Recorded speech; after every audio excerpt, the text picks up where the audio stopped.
Bueno, ¿qué tal todos? Comenzamos una nueva clase de Introducción a la Economía, hoy con los temas asociados a el comportamiento de la economía en su conjunto, es decir, la idea de los agregados, comenzando con los temas de los indicadores macroeconómicos. Primero vamos a hacer alguna mirada rápida sobre esta segunda parte del curso. Es importante que tengan presente que la parte macroeconómica, como decíamos, trabaja sobre el conjunto de la economía, es decir, los llamados agregados económicos, y esto nos lleva a que tal vez el grado de dificultad del estudio sea un escalón más arriba. Esto significa que van a tener que trabajar más relacionando los distintos temas, las distintas lecturas que van haciendo. En sí, siempre aquellos que me han comentado en la encuesta la necesidad de revisar el cronograma, habrán notado que ayer les hice llegar por el foro una suerte de guía para esta semana y la semana próxima sobre las lecturas clave, y también habrán visto que les habilité, subí tanto los videos del primer semestre como las presentaciones que acompañan a cada video. Las separé para que las puedan ir manejando en relación a los 5 indicadores que vamos a trabajar.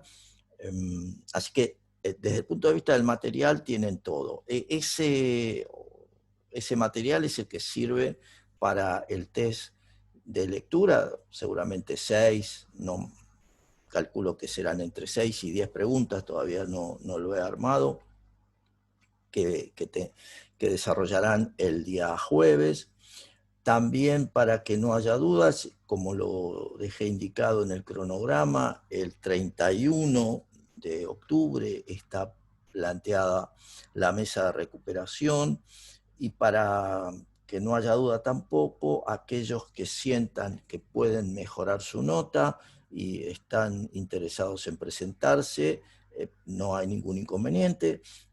La salvedad es que la nota del recuperatorio reemplaza la nota del parcial para efectuar el cálculo del promedio ponderado.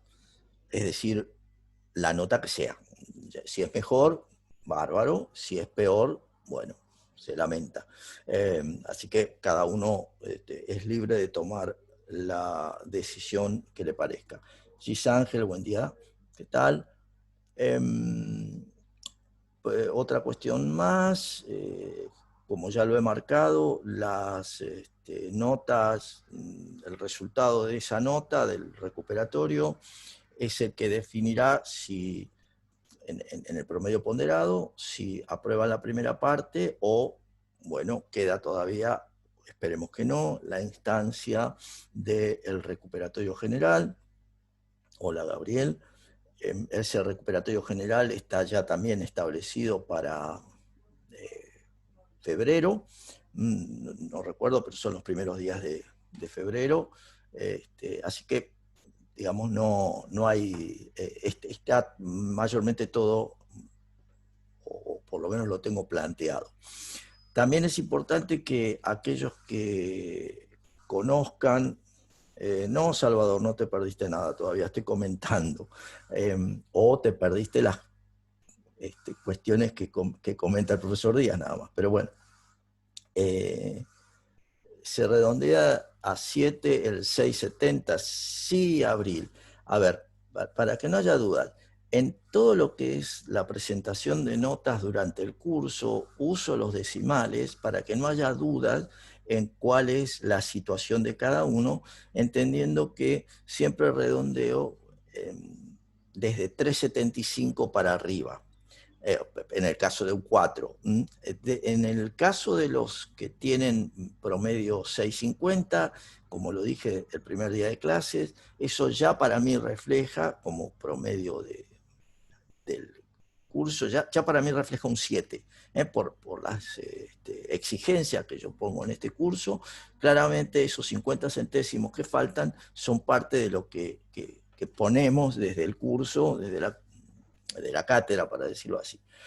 Entonces, no se dan problema en eso, pero de vuelta, o sea, las notas que ustedes ven son notas a 2 decimales para que todos tengan bien claro cuál es la situación, y es por eso mismo que vuelvo a marcar que, y felicito lo que ocurrió en el parcial, porque en definitiva lograron una mejora de productividad, y eso, como lo había indicado, lo vieron reflejado en sus notas, en una mejora en sus notas. Así que honestamente los felicito y me parece excelente que hayan podido alcanzar eso. Independientemente de quién puso más, quién puso menos, bueno, pero como conjunto, si como nota total de la primera tengo un 6, tengo posibilidad de promocionar, sí, siempre hay posibilidad de promocionar, no te das problema, Micaela.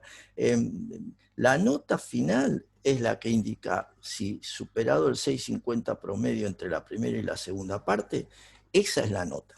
Para mí no hay otra historia, no hay que me tengo que sacar tal nota en la segunda parte.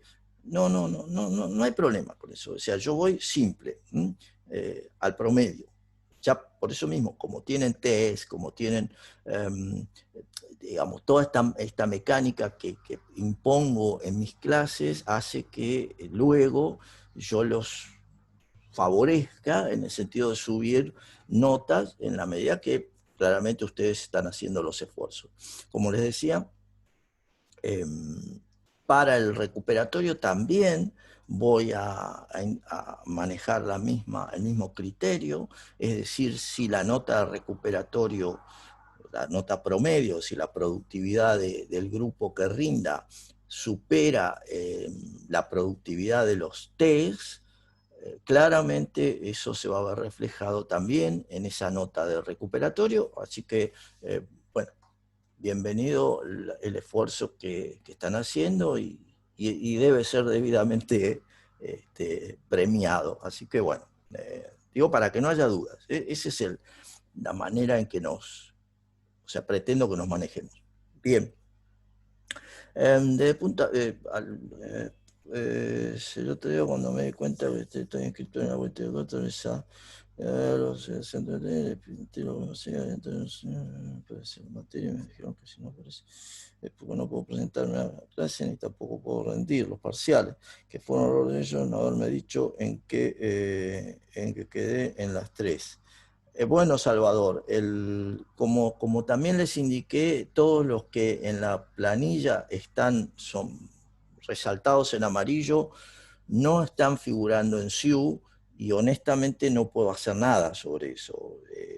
Es decir, les comento a ustedes para que ustedes se manejen con el departamento de alumnos. Allí yo sugeriría ir directo al departamento de alumnos, no porque el centro de estudiantes no cumpla, y está bien, pero a veces hay mucha actividad en el centro de estudiantes y puede haber alguna demora. Por eso sugiero que lo hagan directo. No por nada. O sea, todas las agrupaciones, y en particular el centro de estudiantes, se manejan perfecto. No tengo absolutamente ningún problema. Pero no quiero que ustedes pasen por situaciones que después crean una cosa que no es. Entonces, desde el punto de vista, de vuelta, desde el punto de vista de lo que es académico, esto es cursar conmigo, yo no tengo inconveniente. El problema es que eso después no puede verse reflejado en la nota, digamos, en un acta. Esa es la cuestión que a ustedes realmente más le importa, porque no los puedo. Entonces, ¿qué va a ocurrir? ¿O qué puede ocurrir? Bueno, eventualmente que pueda mantener la nota, ver, después veremos, y conversar el año que viene. Pero si me bajo esta semana estoy muy sensible, pero bueno, nada, quería informarte de eso.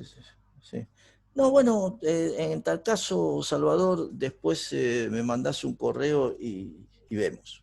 Sí, sí, pero no quiero dejar pasar esto. Todos los que están en resaltador, en amarillo, en la lista, no están identificados en el SIU, no están participando formalmente del curso.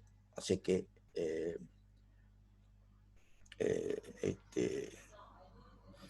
y yo no te contesté, Salvador.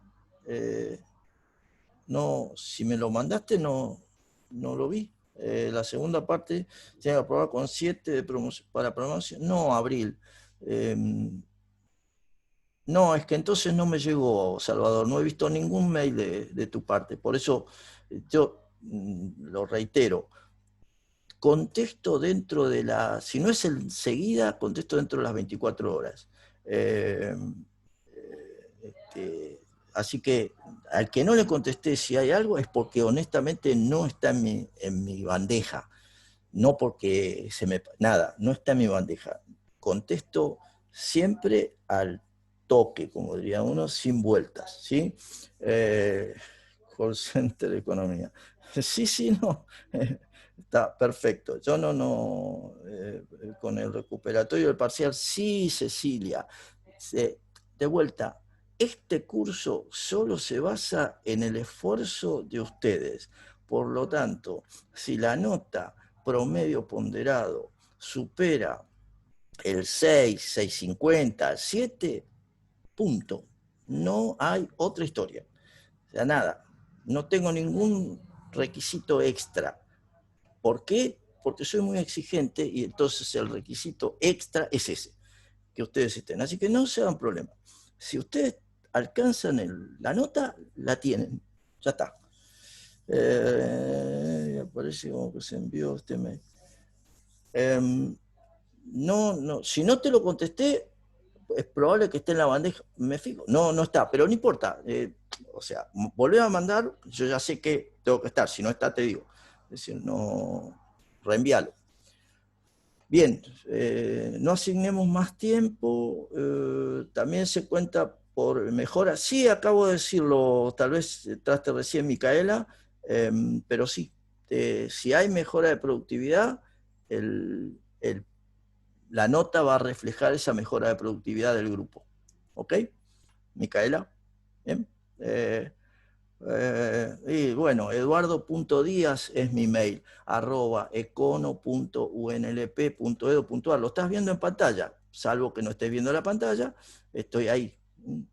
Opa, dijo uno. ¿Estás viendo la pantalla? Está. Ok. Bien. Bueno, arranquemos. Sí. Te come, si es un perro y te muerde. Pero bueno, dale. Macro.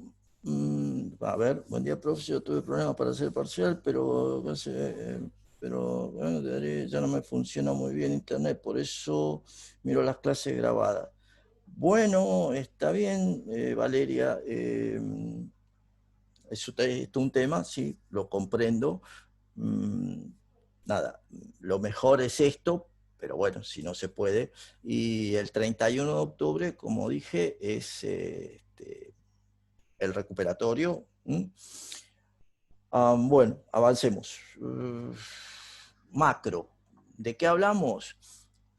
A ver, la mejor forma de entender macro es tratar de responder a todo lo que nos pasa hoy como economía en la Argentina y en el mundo. Es el mejor momento para aplicar y poder entender todo lo que está ocurriendo a partir de esta segunda parte del curso. De alguna manera, con la micro ya vimos por qué abren o por qué cierran las empresas, cuánto tienen que producir, por qué tomamos decisiones, cómo las tomamos, la esencia de el principio marginal que rige, que está presente todo el tiempo, pero estas son las cuestiones individuales. Es como decir, es la conformación de los árboles dentro de un bosque. El bosque es la macro. El bosque es la macro. Entonces, lo que vamos a tratar de entender es cómo los efectos que producen los cambios en la cantidad de dinero, en el nivel de empleo, en la actividad económica, asociado a todo lo que nos pasa. Ya hemos visto, o sea, lo que estudia la micro, la macro, el origen de esto, por eso hago unas cuestiones muy rapiditas para meternos. El origen de esto es en los años 30 del siglo pasado, cuando de alguna manera el paradigma que era la economía neoclásica, es decir, lo que en general vemos como los clásicos, no se cumplía. Ese paradigma era lo que de alguna manera vimos en la primera parte del curso, que es la micro, el comportamiento en las decisiones libres. Adam Smith, la riqueza de las naciones, la competencia perfecta y todos sus entrelazamientos que llevaba a algo, a tres cuestiones claves que ustedes lo vamos a ver varias veces, pero ya las dejo marcadas desde el inicio. ¿Cuáles son los, digamos, componentes del pensamiento clásico y cuáles van a ser las situaciones nuevas? El pensamiento clásico tiene, por definición, una mirada de largo plazo. Entonces, una mirada de largo plazo, piénsenlo en términos de la frontera de posibilidades de producción. Entonces, si es una mirada de largo plazo, estamos viendo el pleno empleo. Esto es, el pensamiento clásico siempre se basa en que los factores productivos están siendo utilizados en su mejor alternativa posible. Entonces se cumple la ley de Pareto, se cumple la relación de un óptimo, se cumple que para que para tener más de una cosa tengo que renunciar a la otra. Entonces, en el largo plazo, el pleno empleo. Para que exista pleno empleo, entre otras cuestiones, el pensamiento clásico nos plantea la libertad, pero a su vez el libre juego de la oferta y la demanda. Esto es los precios flexibles. Este es el otro componente clave asociado. Entonces, si los precios son flexibles, permite que ante cualquier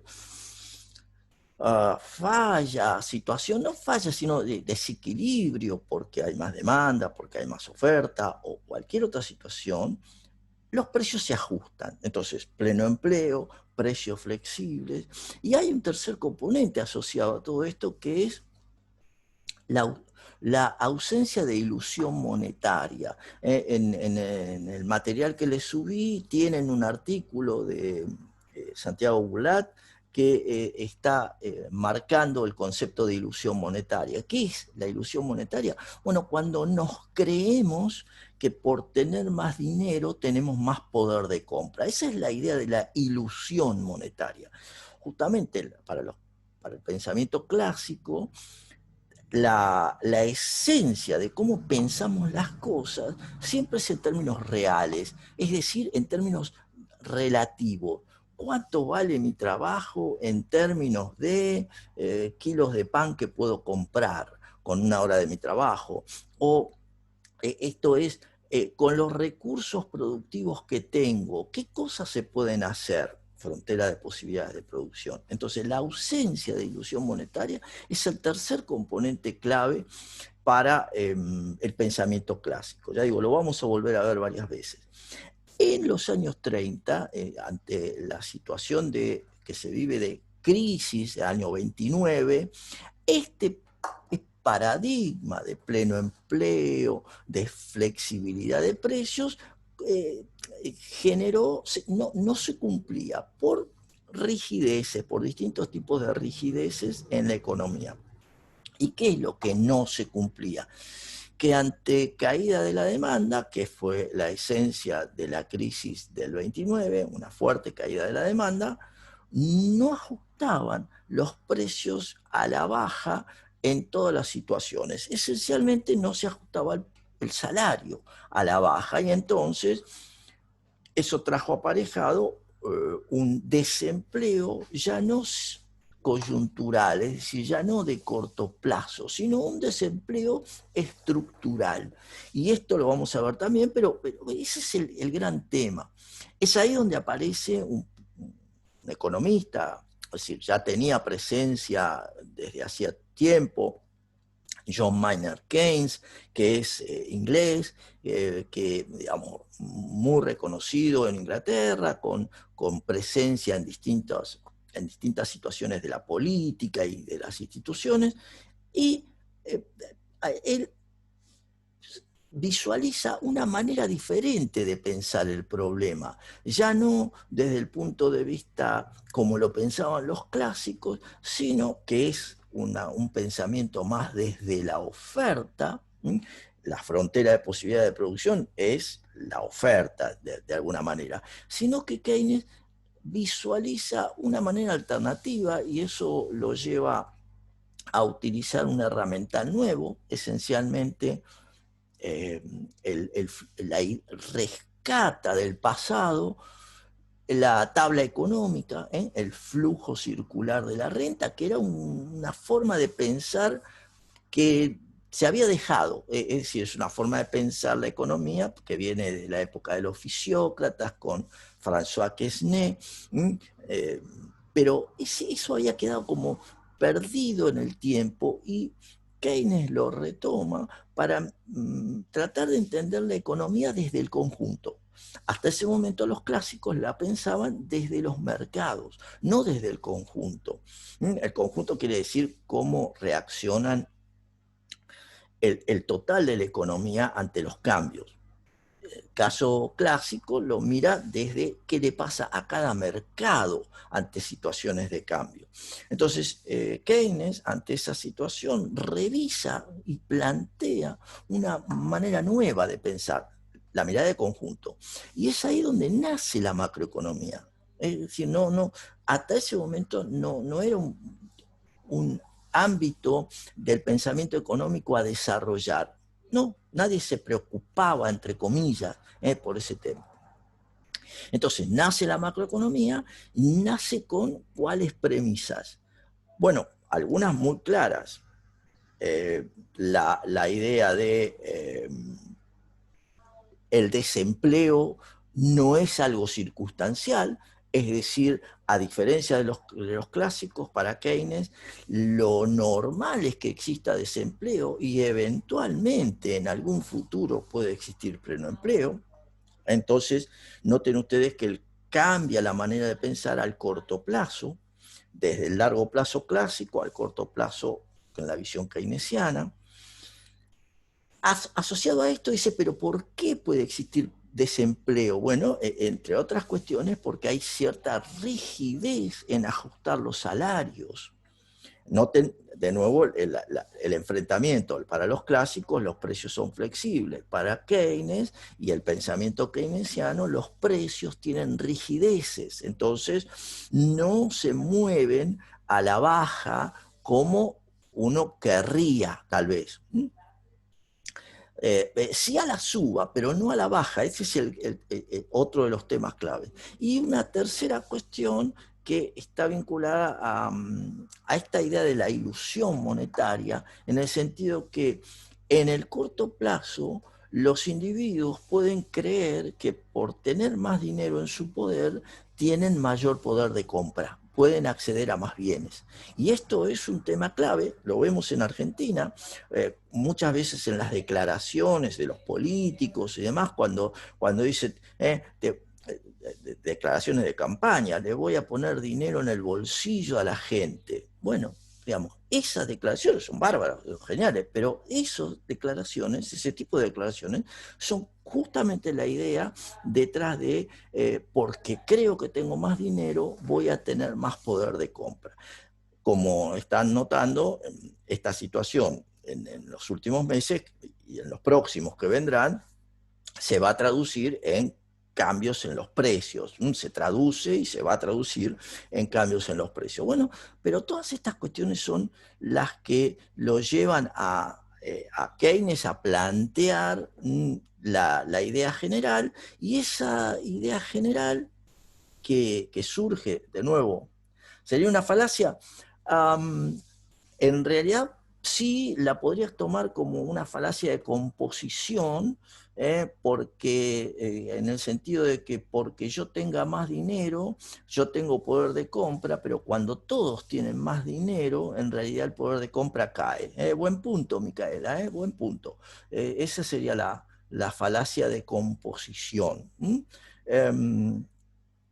Entonces, claramente toda esta situación que se genera en la Gran Depresión en los años del 29 al 39, con la caída de la bolsa y demás, se tradujo en problemas a nivel global, primero en los Estados Unidos, luego en los países vinculados con Estados Unidos, Inglaterra, Francia, Italia, y después eso siguió en los años ya 32, 33, ya se expandió hasta Latinoamérica, nos tocó a nosotros, la Argentina, más o menos en el 32, pero en todos los casos esto afectó a la producción, al empleo.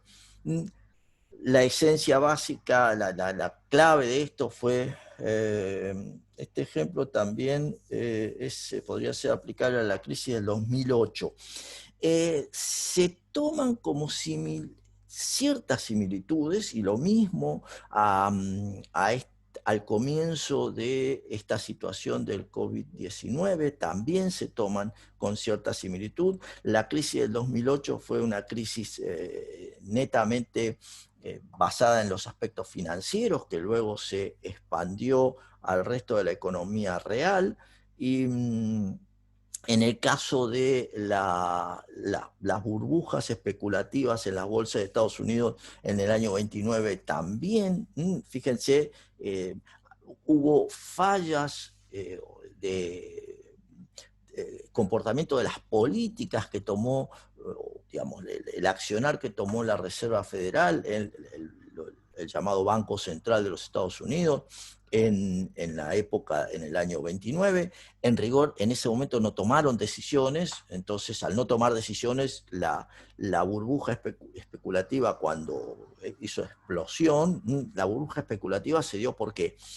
Porque la economía norteamericana estaba avanzando muy fuerte, con una buena inyección de liquidez por parte de la Reserva Federal, y los negocios, no había gran cantidad de empresas que cotizaran en bolsa, entonces la forma de actuar del norteamericano promedio siempre ha estado muy asociada a la inversión, a la búsqueda de colocar su dinero. Entonces eso los llevaba a tener una fuerte presencia en los activos bursátiles, en las acciones, en los bonos. Bueno, esto generó un aumento sostenido del precio de los bonos y el precio de las acciones mayormente, hasta que en determinado momento, bueno, al dejar de entrar un flujo de capitales de parte de Alemania, que era el principal deudor por haber perdido la guerra, esto generó un desequilibrio, la Reserva Federal no actuó a tiempo, y eso hizo que, de alguna manera, los tenedores de las acciones, es decir, la gente, vamos a ponerlo así, se deshiciera buscando recuperar su dinero. Esto trajo aparejado también que los bancos, buscando recuperar su dinero, le pidieran la devolución de préstamos que le habían dado a las empresas para sostener todo ese boom de actividad económica. Las empresas, tratando de devolver sus préstamos, bajaron, digamos, buscaron vender, pero al buscar vender tuvieron que bajar sus precios, es decir, un aumento de la demanda, tuvieron que perdón, un aumento de la oferta, tuvieron que bajar los precios. Estas bajas de precios a su vez hizo que, asociadas a que las personas no podían recuperar todo el dinero que tenían, ya sea que lo tenían en los bancos o que lo tenían en acciones, generó una inconsistencia, generó una situación de iliquidez por parte de las empresas, generó despidos, y ahí comienza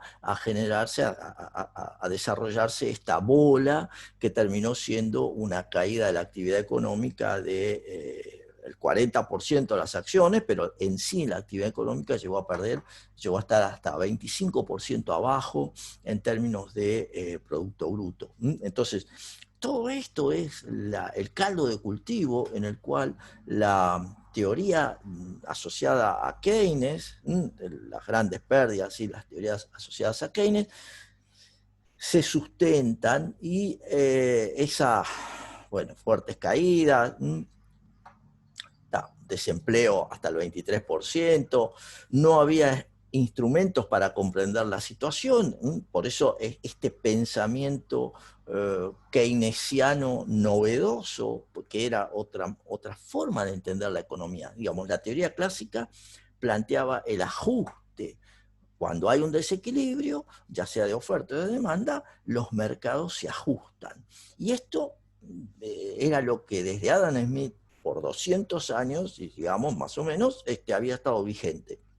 Y sigue estando vigente, pero en ese momento no había forma de entender el problema. Entonces, la teoría que desarrolla Keynes trabaja sobre por qué ocurren las fluctuaciones, cómo trabajar, cómo controlar los distintos excesos que se producen durante el ciclo económico, es decir, durante la alternancia de expansiones y contracciones en la economía.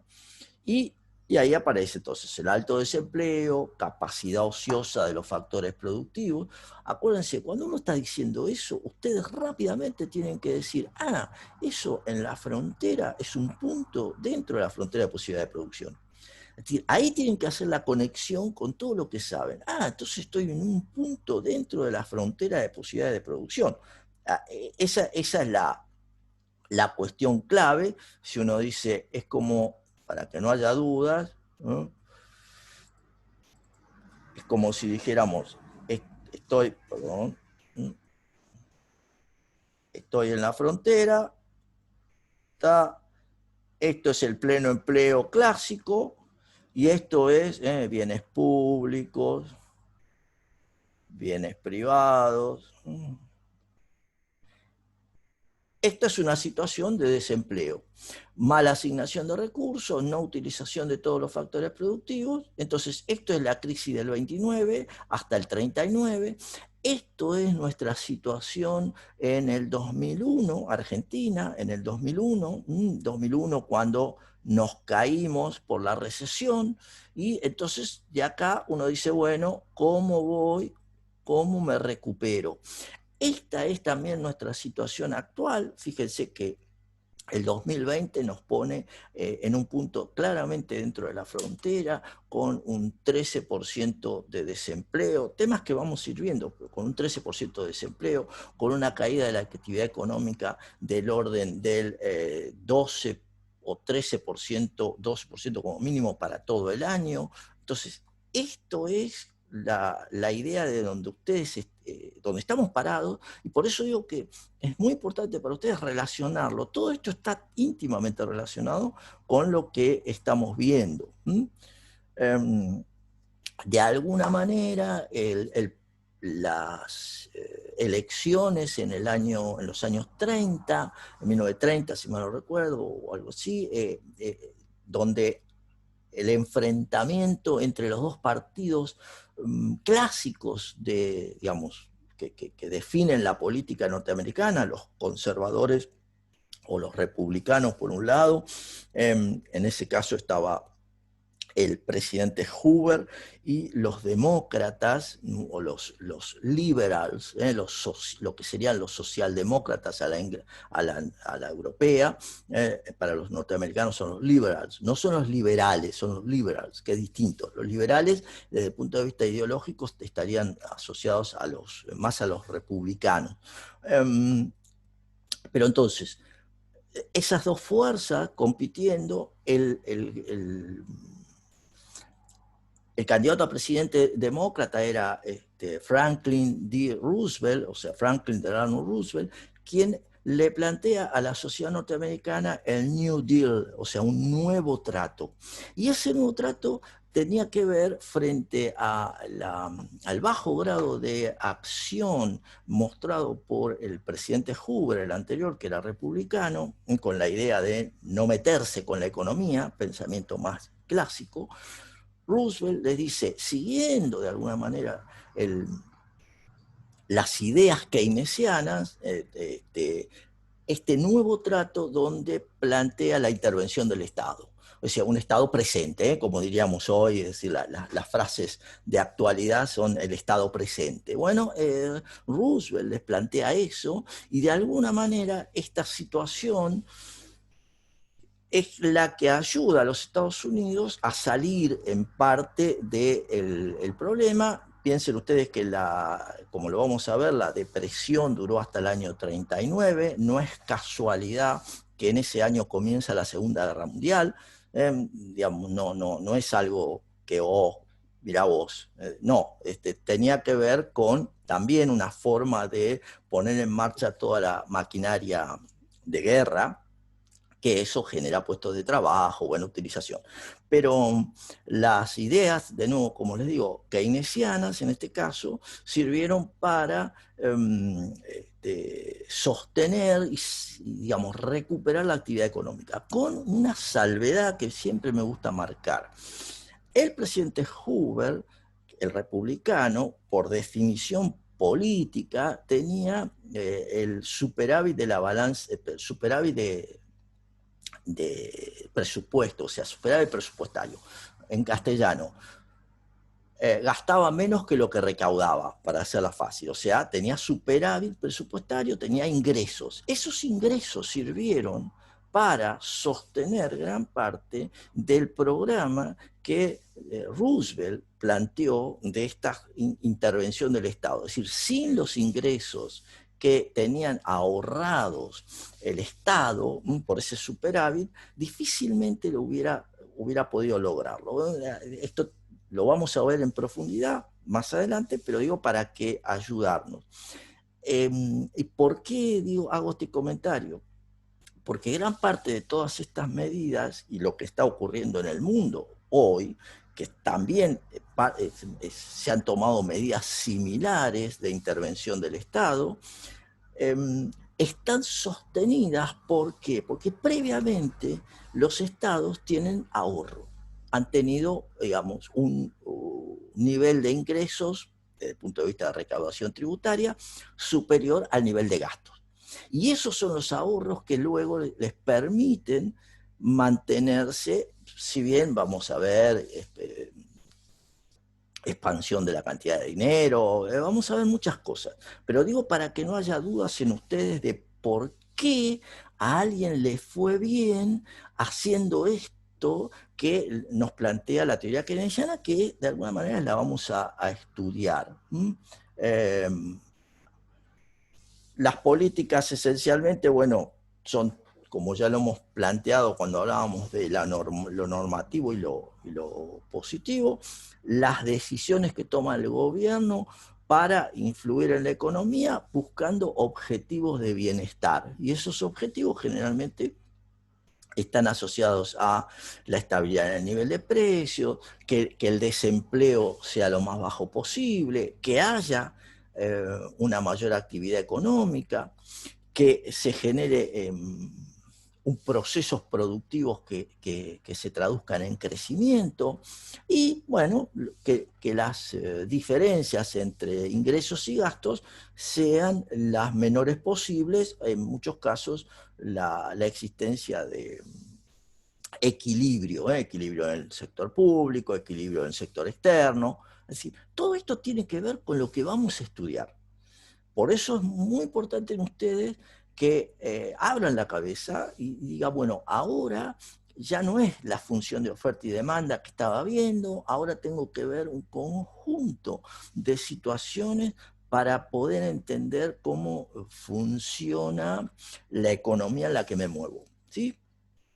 Por eso las políticas instrumentales que esencialmente tenemos que ver, tienen que ver con el manejo de la cantidad de dinero, tienen que ver con el manejo del gasto y la recaudación tributaria, tienen que ver con las decisiones de comercio que toma un país, esto es, nuestras relaciones con el resto del mundo, y ese comercio esencialmente está basado en el precio, entre comillas, de nuestra moneda, o sea, el tipo de cambio frente a las monedas del resto de los países, y también las políticas que hacen a la oferta, es decir, esencialmente la productividad de los factores, la investigación, la innovación, o sea, todo eso son las decisiones de política que tienen, que se utilizan para alcanzar los objetivos. Entonces los objetivos van a tener que ver con los precios, con el empleo, con la actividad económica y con, como decíamos, las distintas situaciones de ingresos frente a gastos, ¿sí? No dejo de perder de vista que también toda esta idea que estamos comentando se traduce en un modelo general. Vamos a ver dos modelos en esta parte del curso, un modelo general que es el de oferta y demanda agregada y el modelo keynesiano. Cuando pensamos en la oferta y la demanda agregada, pensamos en qué es lo que está detrás de eso. Y nos damos cuenta que por un lado está la economía real, así se llama. O sea, no es real porque la toco, sino porque tiene que ver con lo que hacen los agentes de la economía. Fíjense, ¿quiénes son los agentes de la economía? Ya lo hemos planteado innumerables veces. Las familias que consumen, las empresas que invierten en bienes de capital, el sector público que se define por los gastos y los impuestos que recauda. Fíjense que en este momento se está tratando en el Congreso la ley de presupuesto. Es claramente la representación de lo que hace el gobierno lo que planea hacer el gobierno para el año 2021. Y las exportaciones netas como la diferencia entre lo que le vendo al mundo, las exportaciones, menos lo que le compro al mundo, las importaciones. Ahí tengo la economía real, pero también del lado de la demanda tengo un componente más que es lo que permite que fluya, que las actividades económicas se lleven adelante, que no es ni más ni menos el dinero. El dinero y, como lo vamos a ver, los activos financieros, que son todos los instrumentos que pagan tasa de interés. Entonces, dinero, activos financieros, son las variables financieras y las variables no financieras, consumo, inversión, gasto y exportaciones netas. Esto es lo que le da forma a el lado de la demanda de la economía. Pero entiéndanlo, es la demanda como un concepto agregado.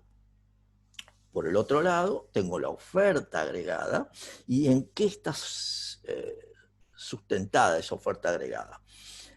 Es muy similar al planteo que hacíamos en la micro, porque en última instancia es lo que tenemos que hacer para resolver la necesidad del otro. ¿Y qué hacemos? Tenemos costos de producción, tenemos capacidad productiva, o sea, dotación de bienes de capital, tenemos factores productivos y esencialmente algo que marcamos, la productividad del uso de los factores, con la mirada de los recursos naturales. Aquí esa es un poquito la novedad en términos de entender la oferta. Ya no estamos viendo la oferta de tomates o la oferta de lanchas, estamos viendo el conjunto de oferta de la actividad económica. Esa es la oferta agregada. Entre ambos, lo que se define es el resultado económico, el nivel de precios de la economía, el nivel de empleo de la economía y obviamente la actividad económica. ¿Sí? Esa es la cuestión clave. Hasta acá, claramente, es el inicio, es el disparador de todo lo que nosotros necesitamos entender en esta segunda parte del curso. Lo que voy a hacer ahora es, como siempre, para cumplir, tomar unos minutos, vamos a hacer un descanso, 5 minutos y comenzamos con los indicadores en función de las preguntas que ustedes tengan. La idea es ahora trabajar sobre los indicadores clave.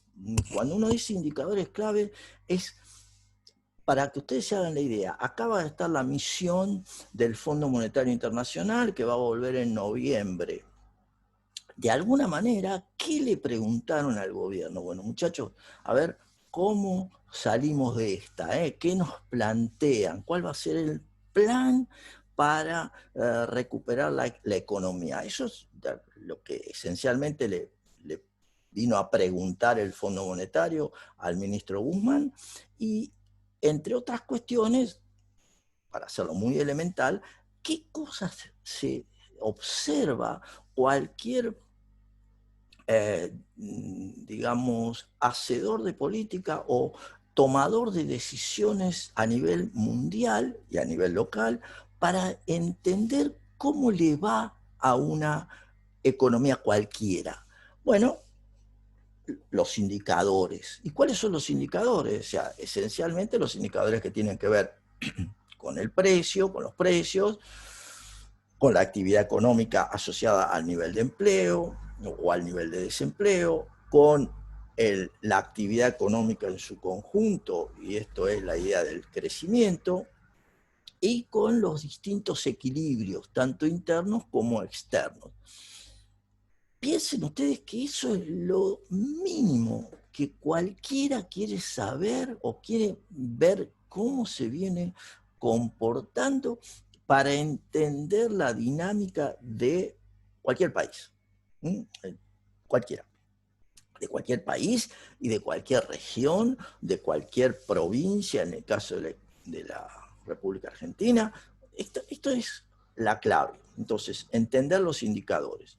Para entender los indicadores, bueno, las definiciones de los indicadores, ustedes han presentado algún conjunto de preguntas, o sea, no preguntas específicas, sino que han establecido no tener mayores problemas con los temas de inflación. Sí han marcado la teoría de la política económica.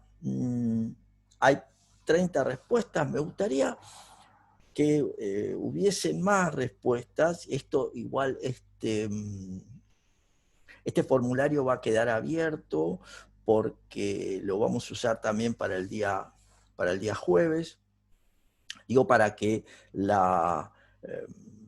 sigan manifestando sus dudas y aprovechen. O sea, si bien no, digamos, pueden volver a entrar, marcar. Entonces, las cuestiones que tienen que ver con la inflación, el llamado el aumento sostenido en el nivel general de precios. Ustedes recuerden que cuando uno plantea aumento sostenido es porque está diciendo que hay una situación que hay que tener siempre presente. Si yo tengo un mercado cualquiera, oferta, demanda, cantidad, precio, y hay un desplazamiento positivo de la demanda, claramente voy a tener una suba de precios, y un aumento de la cantidad, una suba de precios y un aumento de la cantidad. Esto, desde el punto de vista técnico, es un aumento de precios de una vez y para siempre. Esto no es una cuestión de inflación. ¿Por qué?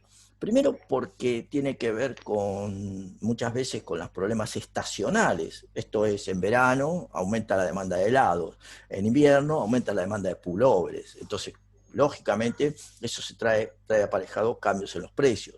Pero son cambios en los precios que no son saltos. Si ustedes van a la feria esta semana, van a encontrar que qué sé yo, el precio de los tomates subió. ¿Por qué? Porque hay problemas en la producción de tomate. Entonces, ahí tengo un desplazamiento negativo de la oferta de tomates. Entonces, un desplazamiento negativo de la oferta de tomate. ¿Qué significa eso? Que la oferta de tomate es menor, entonces el precio de los tomates sube. Bueno, pero eso es un cambio de una vez y para siempre. Si ustedes quieren, yo lo puedo graficar en un gráfico donde tengo el tiempo y cualquier indicador de los precios en la ordenada. Y es como si dijéramos, los precios de la economía vienen acá, en este indicador, este nivel, qué sé yo, 100, y por efecto de una helada o por efecto de una situación cualquiera, en este momento saltan los precios, como sería cualquiera de estas situaciones que vemos acá, saltan los precios y luego la economía se mantiene igual. Esto es un cambio de una vez y para siempre. Por el contrario, cuando hablamos de aumento sostenido, es porque hay una dinámica en la economía que hace que momento a momento, los precios vayan cambiando. Y entonces, aumento sostenido quiere decir que van todos los precios subiendo a distinta velocidad. Noten la diferencia, aumento de una vez y para siempre, como concepto microeconómico, y la inflación como un aumento sostenido en todos los precios de la economía. Hay alguien que tiene el micrófono abierto y tiene los perros que le están, o sea, les sugiero que lo cierre. Entonces, ahí tenemos una diferencia. El aumento sostenido es eso. ¿Cómo me doy cuenta que eso ocurre? Bueno, lógicamente para eso tengo que llevar adelante algún indicador.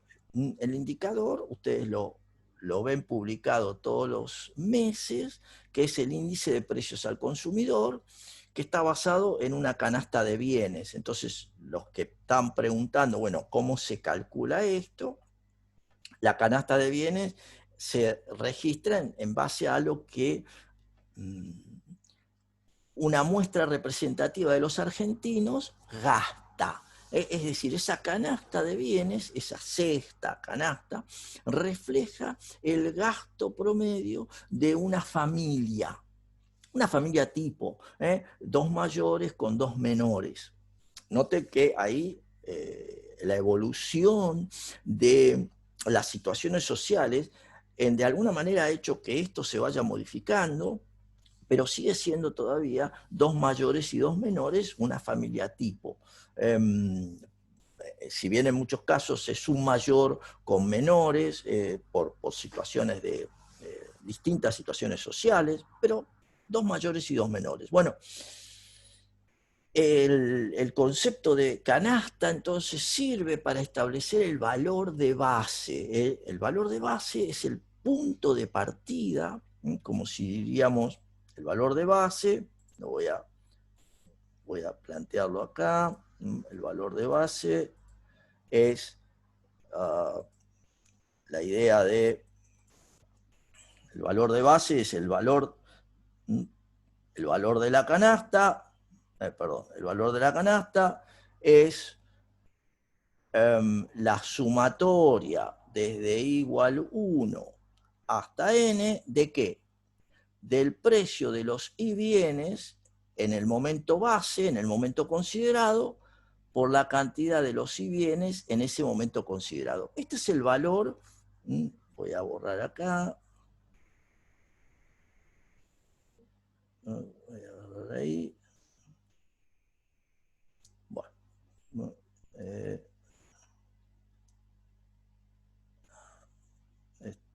justamente,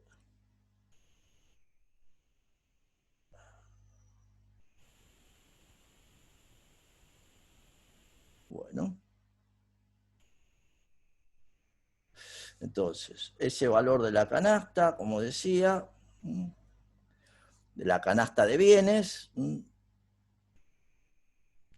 es la sumatoria del precio de los y bienes. ¿Qué son los y bienes? La cantidad de tomates que compramos por semana, más la cantidad de pasajes en colectivo, más la cantidad de visitas al médico, más la cantidad que gastamos en salud o en educación. O sea, la canasta base es eso, es la representación ponderada de el conjunto de gastos que hacemos en la economía, como consumidores. Entonces, esa canasta, todos los meses, desde el punto de vista técnico, al inicio se establece precio y cantidad de la canasta. Para nosotros, la canasta básica que se está utilizando es de la encuesta de gasto del 2000, la última,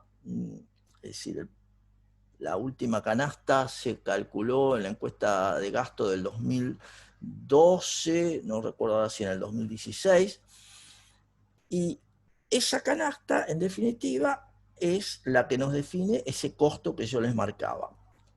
El punto de partida es el llamado año base y sobre eso se hace el cálculo de un índice. Y esto es muy importante también para ustedes porque siempre pueden hacer un índice de cualquier cosa.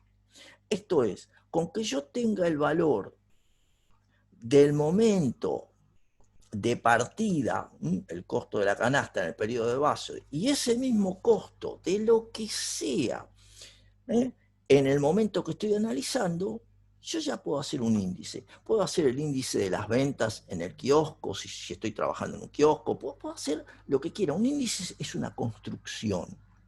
Entonces, ese índice de precios toma valor siempre como base en la idea de 100. ¿Por qué? Porque se dan cuenta que en el momento 1 el costo de la canasta es igual al costo de la canasta de partida, o sea, es mismo valor dividido por el mismo valor de A1 por 100. Entonces un índice, por lo general, miren lo que digo, por lo general toma base 100.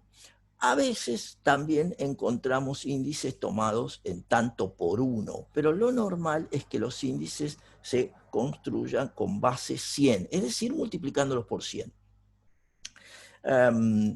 Esta, como le decía, bueno, acá está, me había olvidado, la última canasta fue la del 2017, el 2018, y digamos, la construcción de esa canasta refleja el comportamiento general de los consumidores, ¿sí? Se escucha un ruido de fondo de un perro. Sí, por eso Gis Ángeles, pero ya está, no lo veía. Los precios, como decía, hay que averiguarlos sistemáticamente todos los meses. ¿Qué es lo que ocurrió en este último tiempo? Bueno, una situación que la marcaba en el otro semestre, pero a ustedes les queda más que claro. El personal del INDEC, el Instituto Nacional de Estadísticas y Censos, que hace estas encuestas, no podía salir. Por lo tanto, gran parte del relevamiento que se ha venido haciendo se ha hecho telefónico o utilizando los precios, digamos, los precios presentados por las grandes superficies, los grandes comercios en las redes, en Internet. Ahora bien, el almacenero del barrio, que normalmente también se lo encuesta, o estuvo cerrado, o en muchos casos el encuestador no llegó. Entonces hay un conjunto de precios que no se han podido establecer durante estos 7 meses ya que llevamos digamos, de una situación atípica. Por lo tanto, los indicadores de precios que hemos estado viendo son cercanos a la realidad, pero todavía hay que esperar que volvamos a la realidad para identificar realmente cuáles son los precios de la economía. Ustedes piensen que en nuestra situación hay bienes que no tienen precio porque no se han producido. Entonces, y ustedes dicen, ¿y cómo se resuelve eso? Usando los últimos precios conocidos. Noten ya ahí la pequeña diferencia entre, no son los precios de hoy, son los últimos conocidos. Bueno, eso es un tema. Bueno, ejemplos del cálculo, ustedes lo van a tener en un rato seguramente trabajando con Manuel, donde yo tengo el punto de partida, es decir, el valor de la canasta, la cantidad de naranja, la cantidad de corte de cabello, los viajes en colectivo, en autobús, bueno, eso me da el punto de partida, y lo que ocurre mes a mes o periodo a periodo. Y acá de nuevo aparece la terminología, periodo a periodo. ¿Cuánto es un periodo? Por lo común, en economía hablamos de un año, pero en definitiva es un acuerdo. Si yo digo, vamos a hacer la medición mensual, el periodo es un mes, que es lo que ustedes ven normalmente publicado en los periódicos. Todos los meses el INDEC saca el índice de precios al consumidor, entre otros índices de la actividad económica. Y al mismo tiempo, en muchos momentos yo les he dicho, la inflación anual está en el orden del 50%. Bueno, eso quiere decir que los precios en promedio en los últimos 12 meses se han modificado en promedio en el orden del 50%. En el último mes, los precios han subido, si mal no recuerdo, cerca del 3%, lo cual marca que estamos en situaciones, piensen que para nosotros 3% en un mes es superior a lo que para cualquier país europeo es la inflación de un año. Yo para entenderlo, y ni siquiera tenemos que irnos a Europa, si vemos Brasil o si vemos Chile o si vemos Uruguay, vamos a encontrar Perú, Bolivia, vamos a encontrar que las variaciones de precios también son, en nuestro caso, están siendo superiores a cualquiera de ellos. Bueno, aquí hay un conjunto de ponderaciones, simplemente para que tengan la mirada de lo técnico, digamos, lo técnico, la tasa de inflación, cómo se calcula la tasa de inflación. Acá de nuevo los conocimientos que ustedes tienen. Es una tasa de variación proporcional. Ese conocimiento que usamos en la elasticidad lo volvemos a aplicar ahora. ¿Por qué? Porque es el momento 1 menos el momento 0 respecto al momento 0. Ese es el conocimiento que ustedes necesitan tener siempre en la cabeza. Una tasa de variación proporcional se usa siempre. En este caso, para calcular la inflación. Entonces, yo tengo, la inflación es una diferencia entre el valor de la canasta en un año, en el año 2008, 1272, menos el valor de la canasta en el año 2007, eso me dice que la diferencia son 106 pesos, dividido el 2007, o sea, dividido 1200. ¿Qué significa? Perdón, la variación proporcional fue 106, o que los precios variaron el 6%. ¿Por qué variaron el 6%? Bueno, porque 1272 sobre 1200 es 6% más. Eso significaría lo que ocurrió, digamos, para entenderlo, ¿sí? Bueno, aquí tenemos nuestra historia inflacionaria. En nuestra época del presidente Alfonsín, cuando tuvimos 4.500% de inflación. Esto fue nuestra experiencia hiperinflacionaria. Ya habíamos tenido una alta inflación en los años 70, en el famoso Rodrigazo, la salida anterior al golpe de Estado en el año 75. Esto también tuvimos un salto inflacionario del orden del 700%, y si bien después de Alfonsín tuvimos la época de la presidencia del doctor Menem, cuando se incorpora en el año 91, a partir del 91, la ley de convertibilidad. Entonces fíjense que en esos años comienza a bajar la inflación. Fuimos campeones mundiales de la hiperinflación con Alfonsín y la deflación, el índice de precios negativos a nivel del mundo. Ese año fue el país que menos inflación, o sea, que tuvo deflación, no inflación, tuvo deflación a nivel mundial. Esto continuó también en el año 2000, en el año 2001 tuvimos una fuerte recesión con el presidente de la Rúa, y luego toma el gobierno la época de los 5 presidentes, el presidente Duhalde, luego viene la presidencia del doctor Kirchner con movimientos, y ya después, a partir del 2008, no tenemos un registro estadístico porque hubo situaciones complejas con el índice, con el INDEC. Dejaron de usarse sistemáticamente los precios. Aquí pueden ver un poco nuestro perfil de largo plazo de precios. Se dan cuenta que es bastante caótica nuestra situación de promedios de inflación, 170%, 175%, es decir, bastante complicado. Y de nuevo, bueno, situaciones entre los agregados monetarios. Bueno, la idea de ¿qué es la inflación? En definitiva, es un fenómeno monetario. Esto lo dijo ya Milton Friedman, premio Nobel de Economía. Por otra parte, vieron que hoy les subí en el grupo de Facebook algunos artículos sobre la elección de los 2 premios Nobel asociados a la teoría de las subastas. Digo, para que vean cuánto de las cuestiones que estamos viendo se pueden observar en la decisión que tomó la Academia Sueca. Y de nuevo, todos estos son perfiles de la relación que hay entre la emisión monetaria, por esto que decía Friedman, y la expresión en los movimientos de los precios.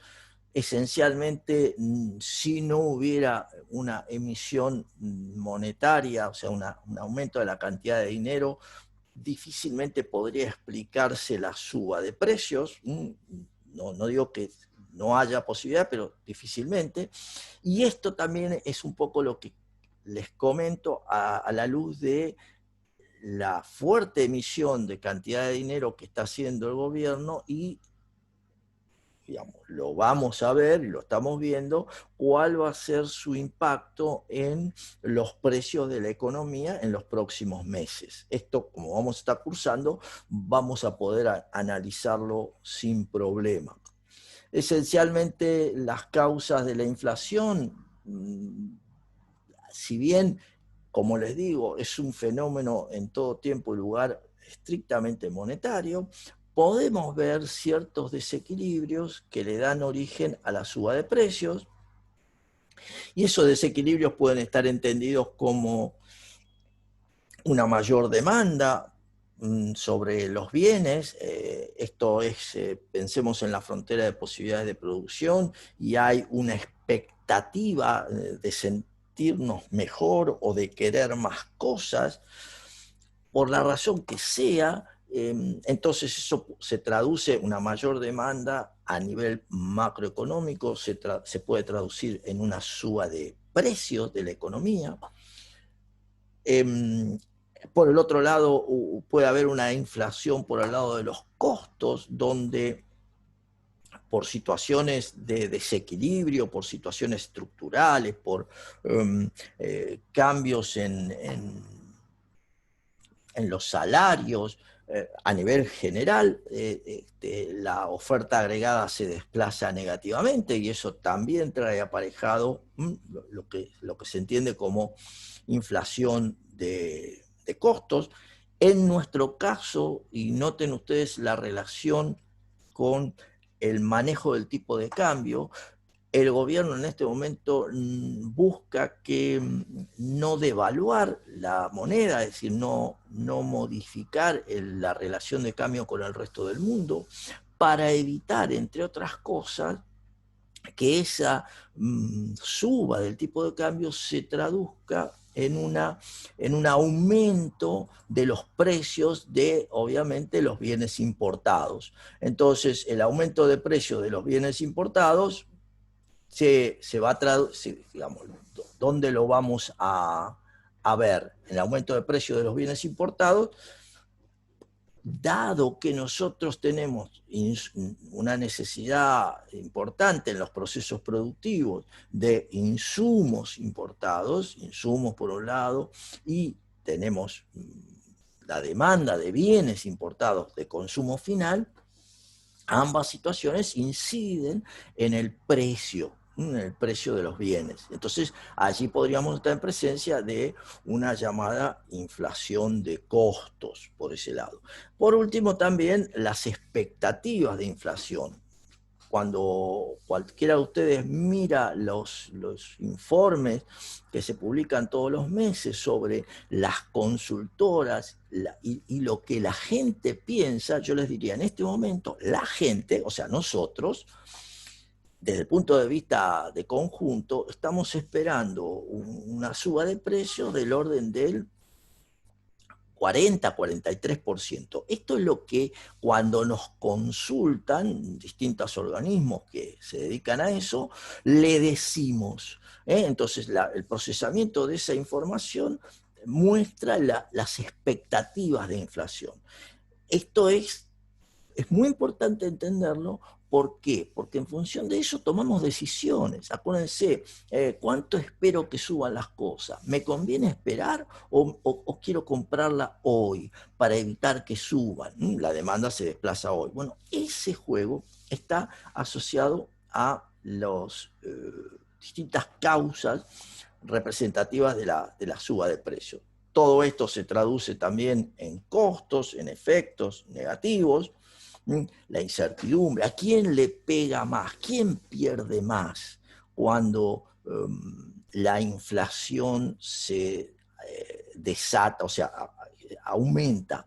Claramente aquel que tiene ingresos fijos, todos los asalariados, todos los jubilados, todos aquellos que dependen de un ingreso al inicio del mes y que luego lo van usando para su vida. Entonces, esa situación de la suba de precios le pega más al que depende de ingreso fijo frente a aquel que tiene otras alternativas. Por ejemplo, puede colocar su dinero en resguardo, puede comprar bonos, acciones, o es comerciante y entonces trabaja y va modificando las posibilidades de los precios de los bienes que vende.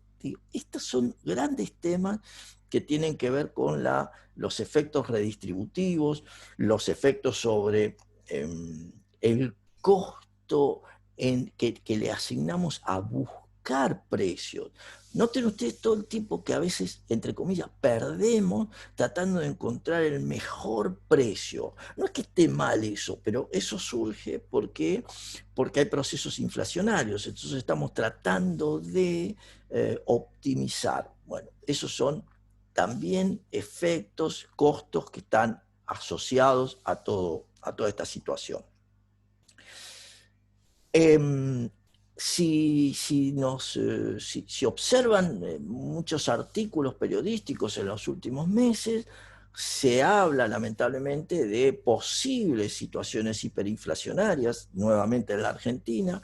Yo por el momento diría lo que es más posible de ocurrir es que haya alta inflación, del orden del 40 o más por ciento, esto sí es posible, y esto está asociado, como les decía hace unos minutos, a eh, la gran emisión monetaria, es decir, el gobierno ha impreso billetes por un monto de 1.3 billones de pesos. Digamos, ha inundado de billetes la economía, hay, los pesos nos salen hasta por las orejas. Ustedes dirán, no, yo no los tengo. En rigor, en términos macroeconómicos, hay demasiado, hay un exceso de dinero por sobre lo que tendríamos que tener en términos técnicos. Y ese exceso de dinero, ¿a dónde se va a ir? Como también ustedes se dan cuenta desde el punto de vista microeconómico, si hay más de algo, cae el valor de ese algo. Y acá, cuando hablamos de moneda, se traduce en cae el poder de compra de la moneda. Si hay más moneda, cae, digamos, el exceso. Ustedes dirán, bueno, pero una moneda, un billete dice 100 pesos, claro, pero ¿cuántos bienes compra 100 pesos hoy frente a cuántos bienes compraba el año pasado? Cuando ustedes hacen esa operación mental, se dan cuenta que el billete de 100 pesos perdió poder de compra. Y es ahí donde tienen que comenzar a hacer el análisis y es ahí donde vienen los posibles problemas asociados a la inflación. Bueno, con esto, una idea general, el jueves vamos a trabajar sobre el resto de los indicadores para que, para que no haya dudas, y los invito que me envíen todas las sugerencias o comentarios que tema entra en el test. En el test van todos los indicadores, vamos a trabajar sobre los indicadores y eventualmente me voy a fijar si política. Yo para mañana, para hoy a la tarde ya voy a indicarles bien, pero en principio los indicadores seguro van a estar asociados. El jueves. No, está bien. Lo vamos a hacer el martes vamos a estirarlo. Ok. El test, digo, sí, Abril, vamos a hacerlo el martes que viene. Les voy a dar juego para que trabajemos y seguramente entonces voy a incorporar también las políticas. Perfecto. Bueno, nos vamos a tomar una semana para que ustedes se acomoden bien y el martes que viene va a ser el test con todos estos temas. ¿Sí? Ahora lo tienen a Manuel, que ya está, Estoy acá, ¿eh? ya está ahí, ya te pasé como host. Dale, genial. Y bueno, entonces, no dejen de responder las consultas y a todos aquellos que hayan dejado el curso, que ustedes identifiquen, por favor, pídanles no que vuelvan al curso, sino que contesten la encuesta, que eventualmente, si puedo darles una mano, lo voy a hacer. ¿Sí? Así que, bueno, como siempre les agradezco. Ahora los dejo con Manuel. Yo salgo. Profe, Vos ya tenés. Bien. Edu, te hice una pregunta ahí igual. ¿Quién? No, profe. no escuché. ¿Alguien que me está preguntando algo? Nicole. Sí, profe, yo para enviar la encuesta tuve un problema. Envié una y en la otra había una opción que decía cómo te sentiste y no me dejaba seleccionar, así que no me dejó enviarla. Ah, No bueno, sé si le pasó a todos o es solamente a mí. no, todos contestaron, pero, Ah, em, bueno, pero no importa. Bueno, mandame cualquier cosa. No hay drama. Bueno, no, profe, listo, los, gracias. los dejo. Chao. Chao.